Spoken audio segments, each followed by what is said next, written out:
The fight against armed groups unites Arab leaders.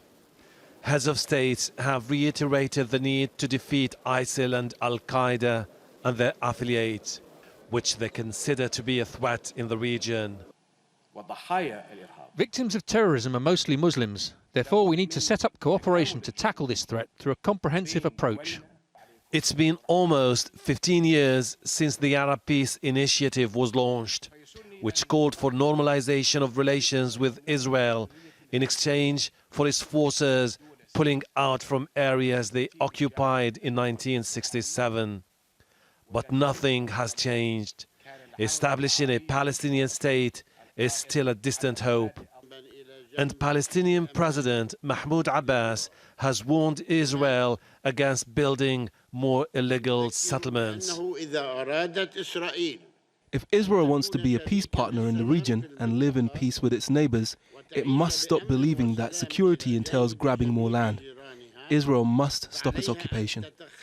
The war in Syria was also top of the agenda.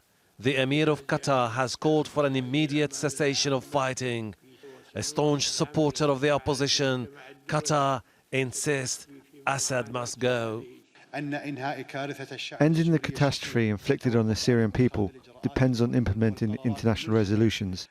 Many Arab countries blame Iran for financing various groups in Syria and Yemen, concerns that explain the repeated reference by Arab dignitaries to what they say is foreign intervention. Foreign meddling into our affairs is a violation of international law, which calls for the respect of sovereignty and good neighbourliness.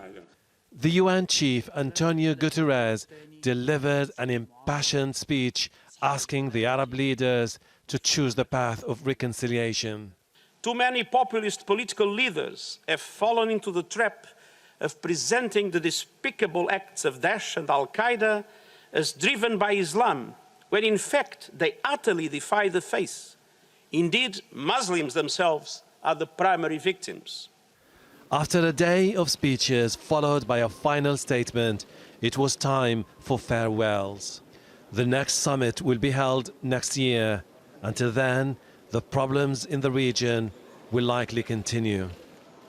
For almost 70 years of its existence, the Arab League has suffered from an image problem. For millions of people, as long as Arab leaders remain divided on a variety of issues, the chances for them to take ownership for the region's most pressing challenges and fixing them are unlikely to happen in the near future. Ahelbarra, Al Jazeera, the Dead Sea in Jordan.